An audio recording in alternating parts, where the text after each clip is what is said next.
சமூகம் என்னை நேசிக்காவிட்டாலும் நான் சமூகத்தை நேசிப்பேன். இது எவ்வளவு அருமையான ஒரு வரி. அளவில்லாத அன்பை கொடுக்கிறவங்களாலையும் இருக்கிறவங்களால மட்டும்தான் இந்த மாதிரி சொல்லவே முடியும்.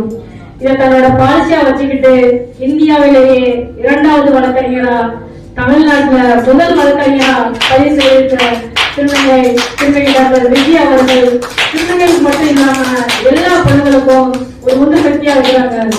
ஏதாவது சாதிக்கணும், இந்த மக்களுக்கு ஏதாவது செய்யணும் அப்படின்னு நோக்கத்துல தன்னோட பிறப்பை கூட பொருட்படுத்தாது ஒரு வழக்கறிஞரா பல்வேறு கஷ்டங்களுக்கு மத்தியில பல தடைகளுக்கு நடுவுல அந்த பொறுப்பை சரியா செஞ்சு நம்ம எல்லாருக்குமே ஒரு ரோல் மாடலா திகழ்ந்துட்டு இருக்காங்க. இது தவிர திருநங்கைகள், ஆதரவற்ற பெண்கள், விதவைகள் இவங்களுக்கு வாழ்க்கை தரத்தை மேம்படுத்துவதற்கான சமூக பணியை செஞ்சுட்டு வராங்க. சட்டம் சார்ந்த உரிமை சார்ந்த பிரச்சனைகளுக்கு தீர்வு பெற்று தரும் விதமாக செயல்பட்டு வராங்க. நிறைய திருநங்கைகள் குழந்தைகளை படிக்க வச்சுட்டு இருக்காங்க. ஆரம்ப காலகட்டத்துல காவல்துறைக்கு திருநங்கைகள் பற்றிய ஒரு விழிப்புணர்வை சொல்லி கொடுத்திருக்காங்க.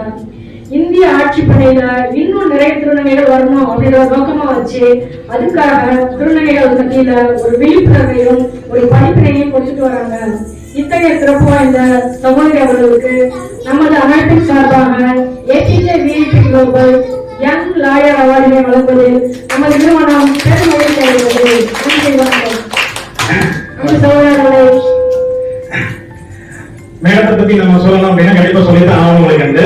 ஏன்னா நான் எப்பயுமே சொல்ற மாதிரிதான் உலகம் ஃபுல்லா மாற்றுத்திறனாளி திருநங்கைகள் ஆதரவு உள்ளவங்க. இவங்க எங்க இருந்தாலும் சரி அவங்க தேடி தேடி கண்டுபிடிச்சு உங்களுக்கு அவங்க தலைமையில உலகம் ஃபுல்லா கொண்டு போய் சேர்க்கணும். அந்த மாதிரி தூத்துக்குடியில பாத்தீங்க அப்படின்னா திருநங்கைகளை நாங்க விசாரிக்கும் போது உங்களுக்கு யாரும் சிறப்பா செயல்பட்டு இருக்காங்க. 2வது விருதுக்காக நம்ம யாருமே செலக்ட் பண்றது கிடையாது. அவங்க செயல்பாடுக்காக மட்டும்தான் நாங்க செயல்படுறவங்களுக்கு அவங்களுக்காக மட்டுமே வாழக்கூடிய நண்பர்களா நாங்க எடுக்கிறதே கிடையாது. உங்களுக்கு அவங்க அவங்களுக்கும் வாழணும், அவங்க சேர்ந்த சமுதாயத்துக்கும் பலனா இருக்கணும், இந்த நாட்டுக்கும் அவங்க ஏதாவது ஒரு சேவை பண்ணிருக்கணும். அந்த மாதிரி கேட்டகரியில் இருக்கிற நபர்களை மட்டும்தான் எல்லா துறையிலும் நாங்க செலக்ட் பண்றோம். அப்ப தூத்துக்குடியில் நம்ம கேட்கும் போது ஃபர்ஸ்ட் பாத்தீங்க அப்படின்னா அவங்க பேரை தான் நாமினேஷன் கொடுத்தாங்க பாத்தீங்கன்னா. அப்ப அவங்களை பத்தி விசாரிக்கும் போது பாத்தீங்கன்னா ரொம்ப கஷ்டப்பட்டு உங்களுக்கு பாத்தீங்கன்னா இந்த படிப்பை முடிச்சதே ரொம்ப கஷ்டப்பட்டு தான் படிச்சிருக்காங்க. ஏன்னா நீ வக்கீல் படிப்பை படிக்கிறதுக்கு ஒரு சின்ன விஷயம் கிடையாது. உங்களுக்கு அதுக்கான பாத்தீங்கன்னா ஒரு ஆர்வம் இருக்கணும், அதுக்கான ஒரு துடிப்பு இருக்கணும், அதுக்கான ஒரு வழிகாட்டல் இருக்கணும்.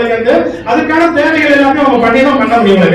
நார்மலா இருக்கிற மக்களுக்கு இன்னைக்கு நிறைய பிரச்சனைகள் உருவாக்குறாங்க. ஆனா திருநங்கைகள் அப்படிங்கிற ஒரு சமூகத்தை பாத்தீங்கன்னா இன்னும் நிறைய மக்கள் பாத்தீங்கன்னா ஏற்றுக்காத ஒரு நிலைமை தான் நீங்க சமுதாயத்தில் இருக்குது. உங்களுக்கு அதையும் மீறி உங்களுக்கு தன்னோட இருக்கிற ஒரு திறமையை உங்களுக்கு வெளியே கொண்டு வந்தவங்களுக்கு நான் ஏன் சமுதாயத்துக்காக மட்டும் இதை படிக்கல உங்களுக்கு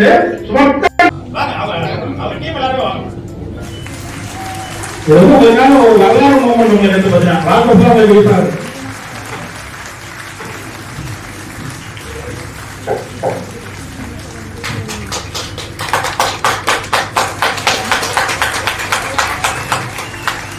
அனைவரும் நடைபெறும்.